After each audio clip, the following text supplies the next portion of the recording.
Welcome back to the Speed of Sound podcast. It's been a while since we've done one of these. We've brought back Tiametmarduk and Aarava. Welcome back to the Speed of Sound podcast. You guys are on the first one, and now it's been like nearly a year, and we're back again. So let's do it. Yeah. This one's brought to you by the Logitech G challenge. Coming up is the 8th round qualifiers for the US. For the US qualifiers for the 8th round. We've done a lot of these today. And I've managed to mess it up completely. But that is why we are here. We're going to be talking about that later on in the show. But what other esports events have been going on in the last week? Sure. It hasn't really been all over social media, to be honest. So I'm just completely clueless. Should we ask team principal Aarava TV? I don't know what you're on about. I don't know what sport the team principal are. No clue. Of course, it was the F1 Esports the last week. Last time we did one of these, completely different situation. You weren't in the situation you were in. You went in. Now we've got the team principal of the Alfa Romeo Racing F1 Esports team, and you are the New Balance ambassador for F1 Esports. So we've come on a long way. I'm still who I am, though, so nothing has changed here. But yes, F1 Esports first event. What did you think about it? It was a bit of a round to forget, wasn't it, for your squad?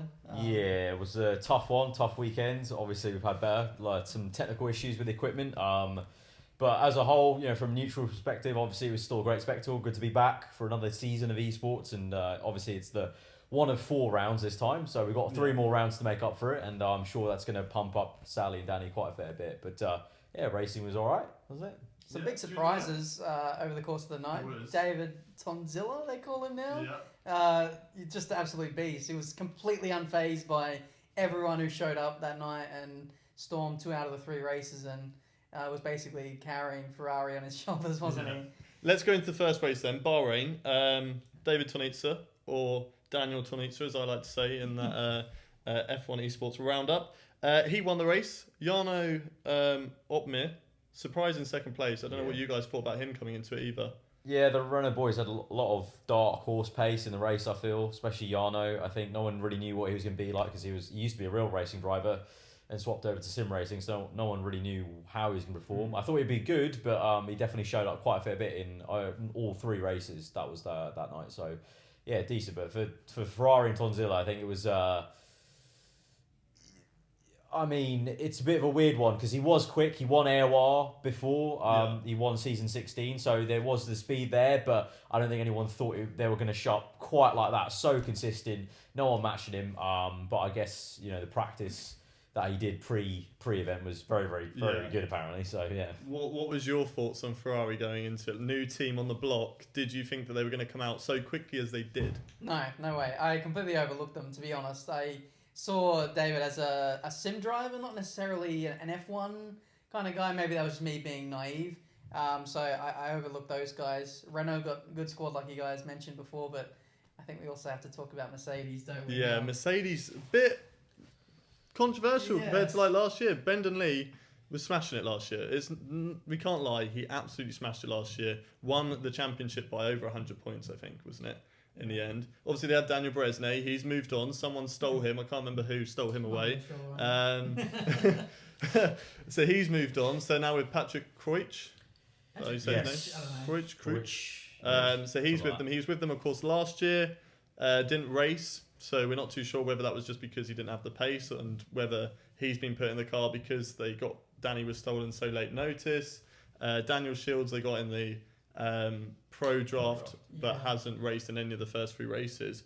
But yeah, Brendan Leach not up to the pace. Do you guys have any theories why? I have a good idea why. Well, one the teammate factor, but Brendan Lee's strength was with 2017 and 2018. It's just the way the handling model is. It's very slidey, and I feel like Brendan was the absolute master at just dancing the car around on the limit. The handling model of this year's game is very much understeer, and the ballast has been taken away from the setup, and so it's been a big level up for a lot of people, and I don't think that style of driving necessarily suits Brendan as much as it suits, say, the Alpha guys, for example, Ferrari. So it's going to take him a bit of time. It was definitely a wake-up call in round 1, so it'll be interesting to see if they can put in the homework and just unlock some of the secrets of this year's game and then bounce back next round. Do you have any theories? Can you talk about other teams? Are you allowed to do that? Well, I want to be careful with my words here because I might give something away they might want to look into. No, it's a bit of a weird one. Mercedes, obviously, they were so dominant, so you have that factor of, I don't know, maybe they underestimated maybe how much everyone else was going to turn up for this year to finally try and crack that. I was thinking a little bit, I don't know, the demeanour of Brendan was a bit different this year, so I don't know if something's changed mentally for him in the background. But yeah, I have a few other theories of why they're a little bit weaker. Maybe other teams are stronger, but I won't go into that specifically. But certainly there is a difference there that you can see. I think the way they operated the certain qualifying sessions and the races, even the way Brendan went racing, was also a little bit different. So yeah, I think the handling also came into that, I think, as well. But I wouldn't count them out quite yet, because I think Brendan is that kind of guy. He'll be able to find maybe what was wrong in that first event, improve upon it, and so... The best thing about him the last couple of seasons is how much work he put into it as well. Like, exactly, there was rumours that he was doing like 14 hours a day practicing, and that might be why the competition is so much closer this year, is because last year he was the only esports, full-time esports driver. Everyone else had either school or work, so they had something else to deal with. So they couldn't pull that time into it. Whereas now, there's a lot more guys who are just solely focused on esports that they can put into the same amount of time. And in this sport, every minute of practice is really, really crucial to getting that speed. It pretty much is everything. It's a lot different to F1, where the car will necessarily make up maybe 50 or 60% of the performance. In F1 Esports, the cars are all equal, and so it's just down to your ability and how much time you put into finding the limits of your own car and your own setups. So, what did Brendan get in the end? He got so he got 5th in Bahrain. That's not too bad. Round 3 was 11th in the second race. I think he got a 4th. He got in Baku. Yeah, he got a penalty in China though, so that was he was in the points, but. He was quite aggressive with the move on Bono Huis, I think it was. And at the time, it was quite funny actually at the time, because he was quite confident in that move post-race, talking about doing that move on him, and that then landed in that penalty. So I think also maybe that plays into it a little bit, maybe of, I don't know, maybe he thought it was going to be kind of like season 2 again, in a way that he could just do these aggressive moves and, pull it off. But obviously that one didn't work out in China. China, to be fair to him, he also did get held up by our guy, Daly, when Daly had the failure at the hairpin. Brendan got held up by about 3 seconds there and kind of got lost like 2-3 places. He basically got in that fight with, I think it was Chem in the Toro Rosso and all those guys. So that's why he had to do a move on Huis slate on. Still decent enough, I think. The thing is, with a lot of the teams that have turned up, especially Ferrari that have turned up, but also anyone else, like, for Red Bull, for example, is that they have one great driver and the other one's lagging behind a little bit, whether it's lack of practice, getting used to the game or whatever, the pressure maybe of being at the event. Obviously Ramsden was used to it last year. I mean, that's the impressive thing, to be fair, for the Ferrari guys. All of them were never did it on this stage. That's actually kudos to them that they didn't crack under pressure, because it is different when you have the lights. You know, in peripheral vision, there are people watching you. You've got a cameraman like exactly like that. It is a different kind of pressure from just being in your bedroom alone. So kudos to Ferrari extra. So, but yeah, like I was saying, you got a lot of teams, even with Renault as well. Cedric didn't really turn up fully. I hope he does, because I know he's a very decent driver. But Jarno was the one turning up. So you have this kind of dynamic of so many teams having one great driver, one maybe lagging for some whatever reason, which is such a shame for us at Alfa, because I feel like we have 2 great drivers, but unfortunately the equipment just didn't allow Danny to shine and make up for what was a race 1 mistake. Let's go into Alfa, because we haven't actually really properly talked about them. Race 1, there wasn't any problems apart from there was a mistake from Danny, unfortunately. It was a mistake. Everyone's human. I think Danny was under pressure after losing P1 to the Ferrari. There was under pressure from the Red Bull straight away. It was a mistake, but we moved past it. He wanted to move past it. Unfortunately, the equipment didn't allow him to make up for it. And for Sally, it was a pretty decent race actually at Bahrain. It was it looked like maybe he could have done better, but really from the situation where he was in the race, especially in the opening laps, he did the best job he could of essentially letting people through early on to therefore get extra just track space, basically, to do his own thing, zone out, and actually get back and jump those guys back to the podium. Sometimes it's not always the best thing to fight someone who's faster than you, because then you hold each other up and then you can lose out in pit stop phases. Exactly. So if you let someone through, then you're in your own space, you can pump in your own lap times and not get caught up by someone who is relatively slower than you, but has got that's the lap exactly of what the pit Sally stop, did. That was the game plan. Fair play. Let them through. He zoned in. His sector twos were mega in that second stint. That allowed him to jump back through to the podium. So the field is so close. Like you can't really afford to squabble too much. Side by side in a couple of corners, you lose a second. Yeah. And everyone's separated by, I don't know, you can cover the field with a blanket. Yeah. Like, it's that close. The second's like 5 places maybe. Yeah, You lose so that, any time lost. And in such a short race, the 25% races, mind you, so there's not much time to make up the difference. So when you do lose time, it's so much worse than, say, just your regular league race. So you just want to minimise that as much as possible. Yeah, definitely. And then we move on to China for Alpha. And that is where stuff really started to go badly. Because you were leading for so long. It was the perfect lap one. Lap one was perfectly choreographed the way we wanted to. You know, leading 1-2, like you said. Even those two, when they started fighting a little bit, they're quite, tentative with each other. There was a little bit of an issue with, I think, Sally didn't want the inside line for that last corner when Daly came into the pit lane, but that was fine. Sally continued on. Sally himself had an issue. He got held up in the pit lane, which isn't really meant to be happening that often anymore in these games, but it happened to him. So he lost 2 positions in the pit stop. So that was unfortunate for him. But then Daly, oh my God, heartbreak. He had his the wheel broke and the rotation went from what is normally 360 to 1080, which is like an HCV truck. Yeah. And then his actual physical brake pedal in the real world broke because he stamps the brake pedal with so much force. For everyone at home, right, this is Daniel Bresnay on the brakes. So he's driving up normally and he'd bring his whole body in and then he'd just literally smash down on the brakes so hard that you just feel the whole chair. And if you're sitting next to him, you could probably hear the ground shaking because he pumps it so hard. The play seat bends back with it when he pushes. The washer basically broke in the brake. We're going to have to change that for event 2. He's going to have to adapt a little bit to a maybe different brake washer, we've realised, because we're just not trusting the equipment anymore at this stage. We can't rely on that anymore. We're going to have to change things around a little bit to make sure that Daly can drive in a way that hopefully won't break the equipment again. It's crazy as well because it's like a 60-kilogram brake. He's got a lot of force. So he's got a strong leg on him. Never let him curb stomp you because you are gone. He's driving it like it's an actual open wheel race car. He's really giving it some. You can see in the way he drives and moves the wheel around. He's very he drives it like an actual car, which I guess why he's so quick as well in a way. So that was a calamity. One to forget for Daly. And even Sally got held up with Danny's issues for a little bit, and so that really hindered him a lot there. And then Baku, we get to that. Another issue, which unfortunately F1 failed to highlight at all in the commentary, in the highlights, YouTube videos. They did not say a word of it. But Daly had another issue with his brakes where he would tap it, literally we're talking 1%, and it would go to 100%. So he had no brakes for quali. They had to reset his wheel mid-session, which didn't allow them to get the toe. Because essentially every team, barring Mercedes actually, which is probably another weird thing we can talk about, but every team was trying to do a toe strategy because it's you gain about 4/10 almost nearly at the end the back straight. And so obviously with Daly with that issue, he wasn't able to give Sally a toe, and nor was he able to get any toe off himself. So that ruined Sally's qualifying, that ruined his own qualifying. Even though Daly on this last lap was actually doing quite well, but then a mistake in the last sector, unfortunately, had him down the order. Obviously from the back was always going to be difficult. They tried a constant strategy of mediums to softs. Daly was leading the race at one point, was banging in some really good lap times to recover up into what was in the end. What did he get in the end? He got 7th in the end. 7th in the end, yeah.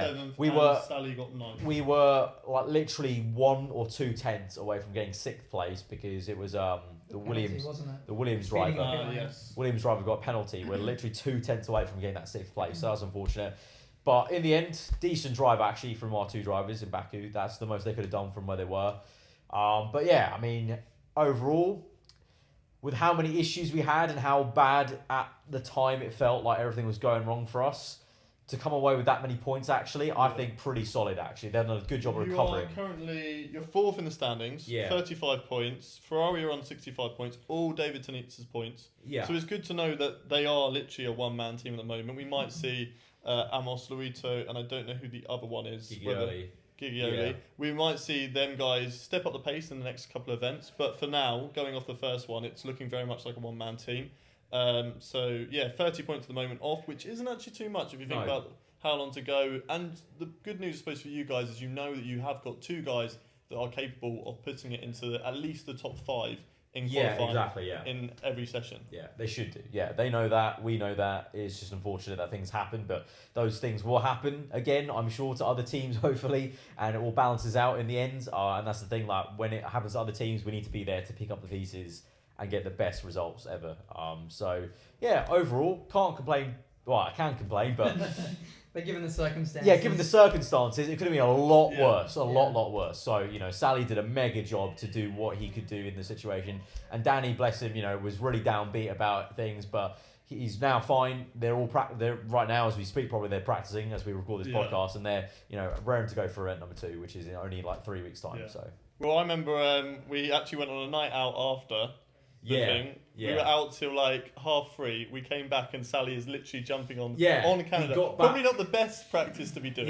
But the fact that he has that determination. That's how much his man wants it this year. At 3:30 after a night out and think, I'm going to do some laps on Canada and I'm going to be the quickest. Probably wasn't as quick, but what was your favourite part of the whole F1 Esports event? Because Aarav has been on a big old spiel about his team. Let's hear it from you. I don't know. You've really put me on the spot there. You've just now seeing no crashes in the castle section of Baku. Why not? Yeah. It was relatively clean, given I was expecting that there was going to be carnage. Have you watched any on-boards of these guys go through that castle section as well? No, but I'd imagine they are flying through there. Like millimetres away from each wall, and then they cut, not like properly cut, but they keep 2 wheels on the track, but get as close to the wall on the exit as well, and then on the left out of it. What I'm actually more impressed by is there's a curb in the 3rd sector where they have to basically kind of cut inside of it, and if you get that millimetre wrong, you'll bounce over the curb, or it'll send you towards the outside wall and lose your front wing. The way that they just delicately get the car through there, amazing. And it's amazing how the game has, allowed you to do that as well. Well, that's their job. If they don't make the most of the track limits, exactly. It's all about finding the loopholes. They're giving up time. Because the hairpin as well, before the castle section, you can cut quite a bit of that compared to what they would do in real life. Yeah. And I suppose that is their job. Finding as These guys will be sweating for hours. Are we doing it right now, trying to find the track limits? Canada's next in the next round. So Austria and Silverstone. They'll be flying over that bunny hop curve as much as they can. Yeah.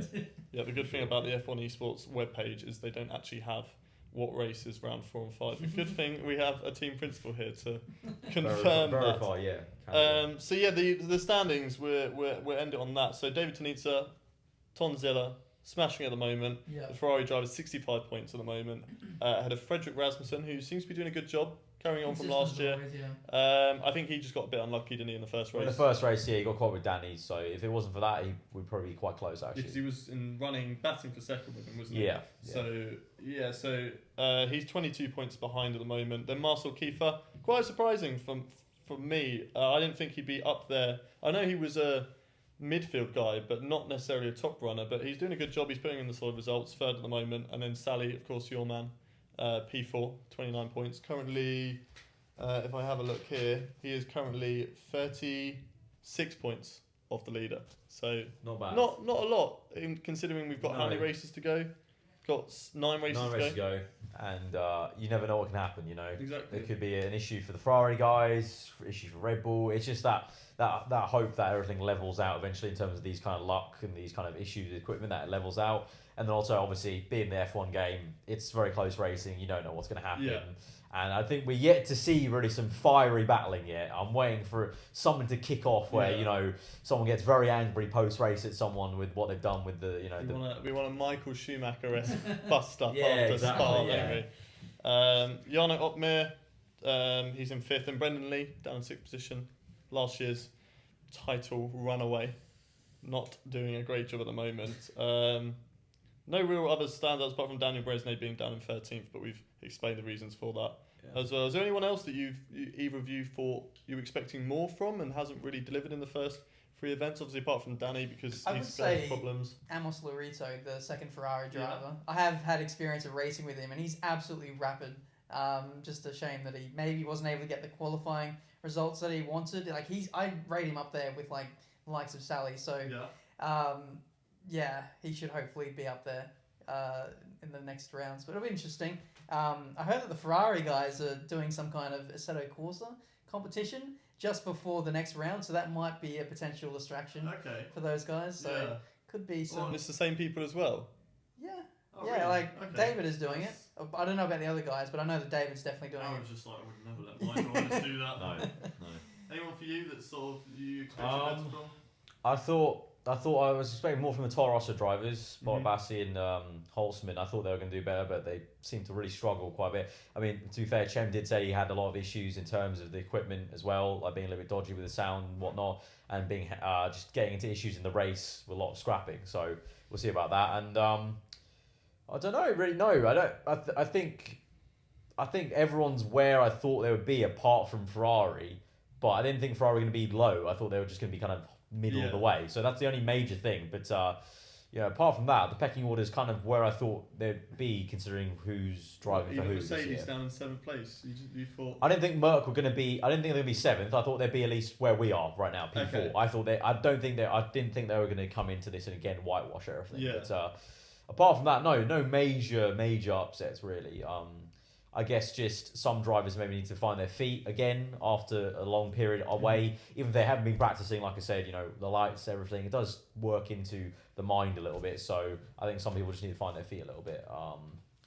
But I mean, yeah, everyone's where they. I thought they were going to be. When are we going to see you racing in F1 Esports? When they bring Monaco back on the calendar, I'll come in for that one race and get like a solid P17 or something. We should set up a race with you, just literally normal rules, Monaco, with like Danny, Sally, James as well, Kimi Larson, as many as we can get, and see how you would do in an actual Monaco. Where do you reckon you would actually do, realistically? Against just them or the whole field? Against like a field of F1 Esports drivers. I don't think I'd be last, I don't think. Because there would be someone who would just have an absolutely horrible run in qualifying and I'd slot in ahead of them. And then just hold them up. Yeah. The whole part of the battle. I did some practice though with Sally, Danny and like I didn't all the see guys that, at China. It was raining as well. So the worst track combination and weather combination, I was like 1.6 seconds away from, I think, Danny's pace he was setting. It was a joke. So I'll happily stay in retirement from competitive racing, that's for sure. Right, let's move on then to the Logitech G challenge, the reason why we are mainly here. So let's talk about the event. Of course, we've had a few tracks already. We've had 7 qualifiers already. Laguna Seca, Hockenheim, Indianapolis, the road, so the circle, the oval, Monza, Sugo, Fuji, Donington, and the next one's going to be at Zhuhai. So have you had any experience, apart from Zhuhai, because we did a lot of that earlier, so you've had a bit of experience for that, but the tracks before that, any experience with those tracks? Quite a few in there. The Indianapolis road circuit, that's pretty good. I remember that from my old F1 career mode days. Yeah, obviously Hockenheim and Monza, that's obvious. Yeah, they're the obvious ones. So. From F1. Donington, Fuji, Sugo, any experience with like those tracks before? Donington on like touring car games. It's a fun little flowing track. I think it'll suit the GT3 cars quite well. Yeah. And then obviously bringing us to the 8th qualifier, which is Zhuhai. You've had a bit of experience in that track. We've done some videos of you setting some hot laps. Their lap times, you did a 1:36.0 and you did a 1:38.6. If you can beat either of these two guys' times on Project Cars 2 around Zhuhai in a McLaren 650S GT3, isn't it? Yeah. Then don't forget to take a screenshot of that, send it over to the Veloce Twitter page, and that you will be entered into a draw to win some Logitech goodies. So if you want to be with a chance to do that, then definitely get your entries in. But let's talk about your experience around Zhuhai. How did you find it? I was struggling for braking at first because we're just used to F1 cars, aren't we? There's this phenomenal stopping power. We jump in this thing and I'm like, oh, there's a gravel trap. Oh, there's another one. The brakes like milk bowl. So it took a bit of getting used to. Laying down the power was fine. I think maybe, I don't know if traction control was on or not, but the GT3 cars, for me, I feel like they're pretty forgiving to drive anyway. I got used to the handling model again, and I think I set an alright time. I think the main thing for me is I knew that people would want to try and enter in and win stuff, so I didn't put much practice in. My lap wasn't particularly good, but that means you at home can definitely beat my... If you don't beat my lap time, something's gone wrong. So if you play Project Cars 2 enough, you should very easily be able to beat my time and enter the competition and win some stuff. So I did everyone a favour. I was being selfish. I was like, I want it all for myself. Give it here. Thank you very much. He did like 2 laps of practice. I saw that he was around the same time as you, and I was like, "You ready?" No, I go again. There's one thing as well. Aarav did his time on the hards, and then I switched it to. Oh, there you go as well. So relatively, probably. See, I double down. I double down on making myself slower. That would have been so bad if you did not beat his lap time. I know. I would just left. You probably played through all the setup as well. It's like, no, maybe it needs a bit more of this, bit more of that. Yeah, I'm lucky I got out on the track and did get disqualified when leaving the pit lane. So let's talk about the previous qualifiers then. So we've had a few, as I've said. 7 of them around all those 7 circuits. The way this runs is that the first place gets $250 for each qualifier. So if you get first place, you get $250. Then second place gets $150. Third place gets $100. The top 3 PC guys and then the top 2 PS4 guys, they get entered into the USA regional finals. And then whoever wins that from each console goes to a grand final for the Logitech G Challenge. And you have like US Qualifiers, European, and all these other regions as well. So for the PC version, you can enter twice. So you could rack up quite a lot of cash, couldn't you, from these things? If you were seriously quick, you get first in one of them, then you can just be like, right, let's go first again, rack in the money. Yeah. You don't take those regional final places. So it will go to like the next people, but you can get quite a bit of serious cash from this. Yeah, it's not good bad. series. It's a decent strategy. Nice little hobby on the side. If you are quick.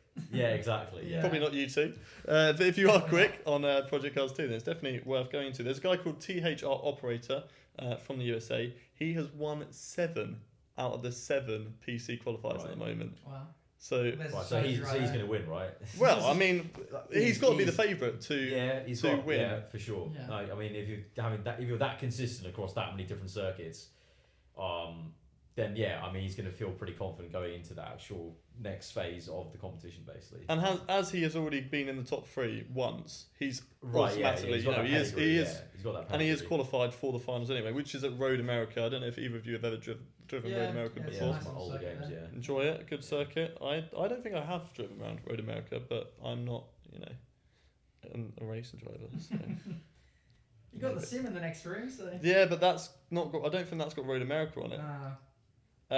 So he has won 7 out of the 7, so he's got to be one of the hot favourites. There is someone else, if I look at my notes for this, we've also got Max A Power and Chonk Taxi, great names here. Yep. They have also featured quite a lot in the top 3 over the 7 qualifiers, so they've got to be up there.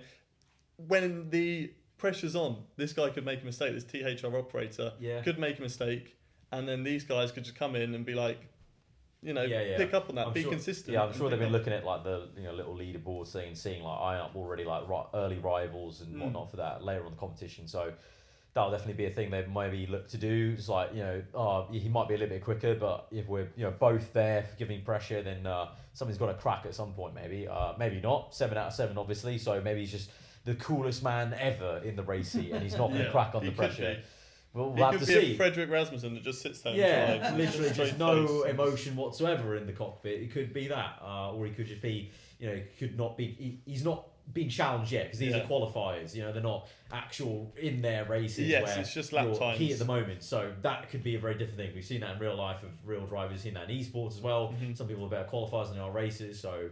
That's definitely a case to look at ahead for the next stage. Yeah, and then moving on, we also have the PS4 because it's on 2 consoles. Smashing Apex has got to be the favourite for that one. He has won 5 out of the 7. Smashing Apex. He has been smashing Apexes because he has won 5 out of the 7 of the PS4 qualifiers. So got to be another one of the favourites. But like we said, there are other drivers like MMM Source. He is featured on the top 3 for quite a few times as well. So in the actual race, who knows? Maybe he will have the better race pace than the guy smashing Apex who's been winning him. So we're going to wrap it up there. If you guys do want to take part in the final qualifier, it is around Zhuhai on Project Cars 2. Like we said, if you get first, second or third place, there is a cash prize for you and you will get entered into the regional finals. And then if you go on to win that, you can win $1,000 if you win it on either PC or PS4. You also get some Logitech goodies and of course then entry into the actual G Challenge finals. So that's obviously a good prize as well to be And I think the winner for the G Challenge gets a slot in the McLaren Shadow Esports team. Obviously a rival for you, but yeah, that's got to be a pretty huge prize for that.